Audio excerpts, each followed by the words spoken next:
baba titambire madzokozve tochiti pachipamwe here kana kuti toti mwakati tototi pachipamwe. Muri kufara here? Mufaro hapana.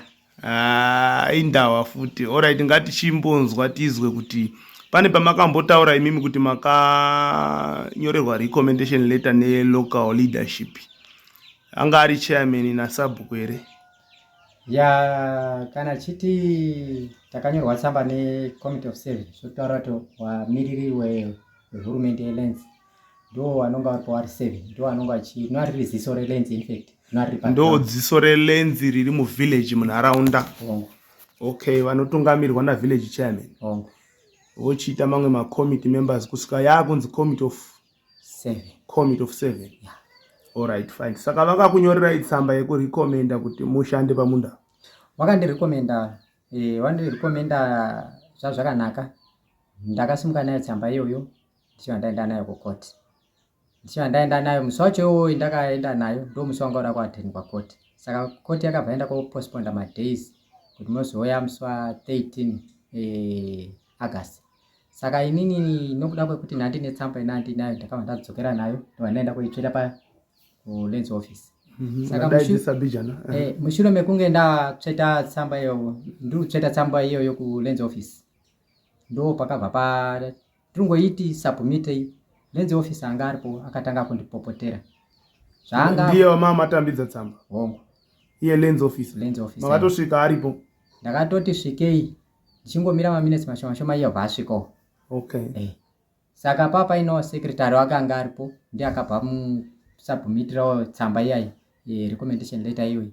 Iye vakatanga kupopota zvikazi munogarepi, munobvepi, pemunogara pane utsanana here, munowaka matoilets chichichi. Ndikati inini handiwo nyaya ndafambira. Nyaya yeutsanana nematoilets yabva kupi? Pamusana pekuti isusu petinogara chendoziva ndechekuti anoshanda futi kuhealth here Lens officer. Zvaanga achibvunza zveutsanana haangamboshandi kwesezvo. Iye chake kwaanoshanda kuLens chete. Saka zvematoilets anga achizvitora papi? Handopenani. Zvinoenderana here neLens amene? Inini ndakaona kuti nhau yekuda kundiconfuse nekuda kutsvaka huori pakati penyaya yekuti inini ndiruze hope panyaya yangu yenandofambira. Saka iye anga akuchibatanidza kuda kundivhiringidza pfungwa kuti tadze kusiya zvainanga tichiita. Akanyatsoita sei chaizvo? Murume uyu anenge unga anozviti ndini sekuti waane nguva yakanyanya ari anonga achibata nharaunda yatinogara muNekaland imomo. Saka ndoona uka anonga akuzvitora sekunge ndiye atoachi muridzi wevhu. Okay. Saka akakutambira isei ngatimboenda pamasoko aitaura zvisina kuzokufadza imimi kana kuti reaction yaakaita ipapo pamakasvika netsamba? Inini chisinondifadza chinhu chimwe chete chekuti inini pendakasubmita paper recommendation letter yangu nhandisapozwa kunga ndichibahendirwa seclient paofisi pavo vochindisorovhera dambudziko rangu. Zvino nhau iyi sinondifadza ndekuti panzvimbo kuti wasorovhe dambudziko rangu wanga wakubata imwe nhau isineni nhau yendafambira. Apa wochinditaurira manzwi ekuti kwazi unobvepi? Inini ndiri muZimbabwe. Saka handisizoziva kuti iye anga ari kundiita muMozambique here kana muForeigner here kana kuti chii, nokuti iye uribatanidza nyaya kuti unobvepi, unogare paunga uri pinguva yese. Saka zvinhu izvozvo manje zvakandibata kuti inini nyatsoziva kuti nhau yake iri kubvepi echiendepi, sekuti iye ane vanhu vake vanonga anoda kuisa here kana kuti une wakakodzera here unga uchiitirwa asi akazotambira here tsamba yenyu? Akaitambira, asi zvaakanditaurira ndezvekuti iwe tsamba yako ichaenda kugarwa Lens meeting. Asi handina kuona, handioni kuti iwe unobudira paLens meeting iyi. Ndo zvaakagara ataura? Ndo zvaakagara ataura. Haana kupa chikonzero here chekuti mubudiriri nemhaka yei? Makamubvunza here? Inini takagumisira takutochinjana manzwi zvokutoti iye nyaya yeye akazotosimuka iye akutoita kutondivhizurira maoko kuratidza kuti iye angasoda kuresponda nhau yangu inandichitaura. Okay, alright. From there maisa tsamba ikoko? Ndaendesa tsamba ikoko ndo petakazoatenda meeting yangu. Ndakazvazi endai muatende court zva13 ndakaenda kuatenda court. Court iyo vaipostponda zvemadhezi vaiti munozouya musi wa16. Saka bvatazouya musi wa16 13 September to 16 September. Tiri muna September hongo. Saka from 13 September to 16 mva mazopinda musi wa 16 patapinda musi wa 16 tati suppose unga takapinda na half 10 asi koti iyo hatina kuzopinda na half 10 takazopinda koti na 5 dzezuva rodoka zuva radoka. Saka pakutongwa kwakaitwa nyaya yangu yakaenda kuhenderwa nenzira isina kunyatsaunditira zvakanaka pasara pekuti manzwi akanga ataurwa nalenzi officer kumashuro ndiyo ndakaona unga ndiwo akanga akutaurwa futi pai mudare imo. Okay. Alright. Saka mudare makanzi chinyi? Mudare nhau yakanga indoripo ndekuti iwo akati isusu hatira basa nekuti munhu wanga agara nguva yakareba sepamuta hazvina nebasa rese but just because isusu chetiri kuconsider tinoconsider tsamba yake yaakanyorwa nehurumende. Saka iwo zvawakaita zviri hazvisi pamutemo pamusara pekuti iwo wakaenda kotema pamunda munhu kunyange yagara ake makore akawanda asipo iwewe zvawakatoita zvinotosungisa. Saka with immediate effect iwo unofanira kunge achitokasika kubvisa zvinhu zvako wotobva ipapo wodini muridzi wepo woenda kogara. Okay. Kureva kuti dare vakabuda nechisungo chekuti mubve ipapo. Right, makazvigamuchira sei? Inini handina kufara nazvo pamusana pekuti ndinonzwa mumaredhiyo hurumende ichitaura kuti kana uchinge munda wagara kwenguva yakareba usiku rimwe unofanira kutorwa wopiwa umweni munhu anonge achiita production. Saka inini ndakanongedzerwa kuzi enda wotemapo, ndikatema zvese ndikaita zvese zvandakaita ndikarima wheat. So inini handina kufara nazvo pamusana pekuti inini chendakaita pamunda ndechekuti ndakaita production yehurumende iye haana chaakaita. Saka why iwo wakazoenda kuzonditi iwewe ibvapo uya anga akachengeta sango yadini agara ko hurumende yakabhenefita chii pamusoro pekugarira sango iroro kana pamusoro pekutora tsamba yake ichisa mhomwe pasina activity yaanonga achiita. Saka inini ndiri kubvunza kuti zvakakodzera here kuti munhu agarire munda than kuti upiwe munhu anonga achiunza production pachi muhurumende. Alright, ngatiti isusu ndo zvabuda mumatare sinzi tisina simba hakuna munhu ari pamusoro pemutemo zvatongwa naMajor Street zvinofanira kuti zvitevedzerwe handiti? Right. Munoda kuti chii imimi kune akateerera pari zvino vamwe vanoitawo nezvemutemo vari kunzwawo nyaya yenyu iyi, chichemo chenyu kana kuti chikumbiro chenyu pamusoro penyaya iyi, mamiriro ayaita sofa nepemari kana kuti kuruzhinji rweZimbabwe zvamasoko hamungadawo kuti pamwe vakubatsirei navo whatever?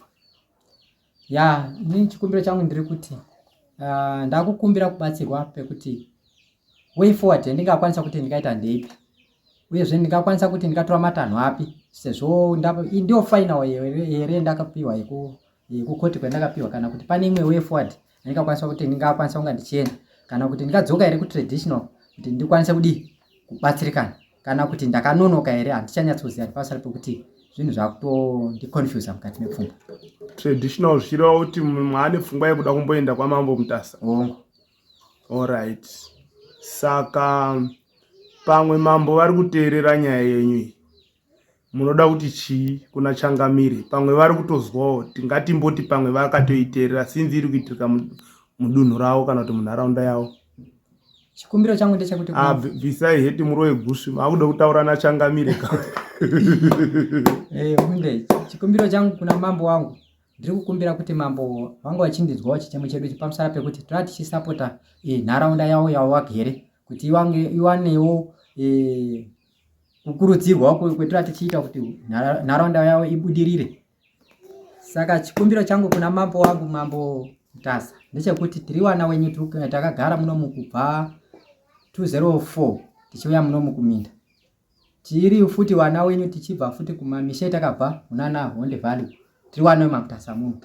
Asi chikumbiro changu kwavari mambo, tiri kukumbira kuti vatitsigire panhau yekuti tinge tichirima tichiguta, tiregedze kugarira basa, tiregedze kugarira minda sekuuya kwetakaita tine chinangwa chekuda kuti tibatsirikane. Saka chikumbiro changu ndechekuti mambo vagone kutitsigira, vagone kutipawo mazano tigone kurarama zvakanaka. Pakanaka baba. Right, ini ndinofunga kuti mamiriro ayaita nyaya yenyu pari zvino hatisi kublema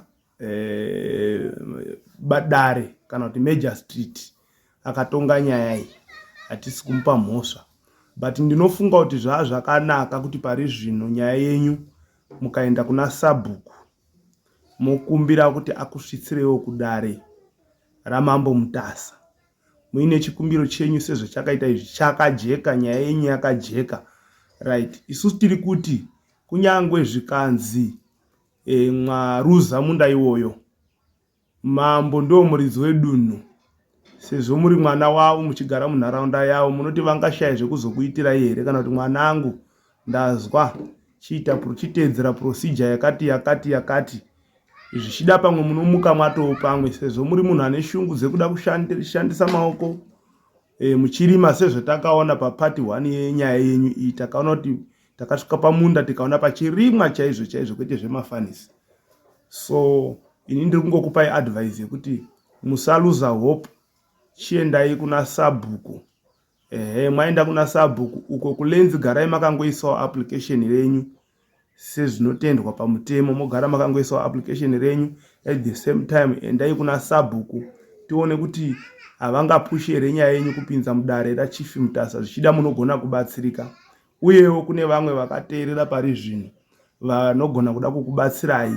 Vangakubatai panhamba dzipi? Kana tomboti pamwe pane vari kuda kukuasistai panyaya yenyu iyi, munobatika panhamba dzipi uye munobatika sei? Nhamba dzangu dzerunhare dzinoti 0774 0774 177 974 vanongonibata chero nguva ndobva ndaudza kuti ndinge ndiri papi. Alright, pakanaka baba Muterwa. Mune here masoko ekutaura ekupedzisira? Masoko angu ekupedzisira ndekuti ndongokumbira kubatsirwa, ndokukupira kupiwa mazano muri yeZimbabwe. Alright, Mazvita, tinotenda zvikuru. Chinhu chatakanganwa baba tisati tapedza ningirini yenyu, munoda kuti chiwo kune Committee of 7 iyo yakakurekomendai ikakunyorerai tsamba, kunyangwe zvazvo tsamba yenyu muchiti haina kutambirwa zvakanaka masvika kumaofisi eLenzi, munoda kuti chiita hatapasiya ipapo, munoda kuti chii kuna village chairman wenyu, Sabhuku wenyu nevamwe vese vavanoshanda navo vari local? Inini ndinoti pakomiti iyoyo ndinoitenda zvikuru nekuti yakabatawo basa rayo sekutumwa kwenyu yakaitwawo. Handina chandinobvisira kana kuishora pamusana pekuti yakaita sezvazviri. Zvakangozongotiwo pakufamba kwawo zvinhu zvavo zvakafamba zvakanaka, asi peyo kuzotiwo kumberi ndokwakazovhiringika, saka handingawashori ngava pamberi nebasa semashandiro vanoita. Mazvita. Right, tinotenda kuti tazvinzwira tega, mwe naumwe anzwa, nzeve hadzina munun'una. Pachindau dzinonzi hadzina munukuna, nzeve tichizwa baba Muteerwa vachitaura. But kunyangwe zvazvo zvakataurika nenzira iyoyo, kunyangwe vakaenda kumatare, dare rikapa mutongo waro, ini ndiri kudzokorora manzwi ekuti patinopa vanhu minda apa, tiri kutarisawo here potential iri mumunhu? Ndiri kuona kunge zvakakosha, ameno pamwe ipfungwa yangu ndega, kuti zvakakosha kuti kana tichiti munhu taakumupa munda, ngationei kuti munda washandwa here, ngationei kuti pari kuitwa basa here. Indiri kufunga kuti vaya veLenzi auditing vaya vanofana kumbotibatsirawo munyaya dzakaita sedzidzidzi, kuitira kuti isuwo tinenge tisinawo pekushanda, tichida kushanda tazwira nekurenda sezviri kuita baba Muteerwa ava. Mukatarisa papati 1 yenyaya yedu, unoona basa guru ravaita. Havana tractor, havana mombe, vanoshandisa maoko, but pakarimwa gorosi rinodadisa kwazvo ipapo. So ini ndo pandakataura ndikati, zvinoita here kuti munhu anoita basa rekuumba mombe dzedongo tomuti iwewe chienda apo undoita mining? Hamusi kuona here kuti mwaabhyusa munhu, kwete kuti taabhyusa nyika, but munhu iye tatomuabhyusa, tamupa load, tamuremedza, nekuti kana tichitarisa nguva yekubva 2017 kusvika 2024 munhu akapiwa munda, ringori sango rekuti munogona uchifambamo unototya kuti kana ukasangana nebhuffalo haushamisiki, akangotsveta, then ozovhunduka kuti vhundu paita umwe munhu akushandapo. Ipapo hapana kujeka, ipapo hapana kuita zvakanaka. Muri yeZimbabwe tiri kuisira mudare, tiri kuisira kwamuri, tinoziva kuti inyaya yakapera kutongwa kare. namambo, but tipeiwo pfungwa dzenyu tizwe kuti tinoita sei way forward tichibatsira baba ava. Tirwai zvakanaka. God bless you. Fear not, sin not.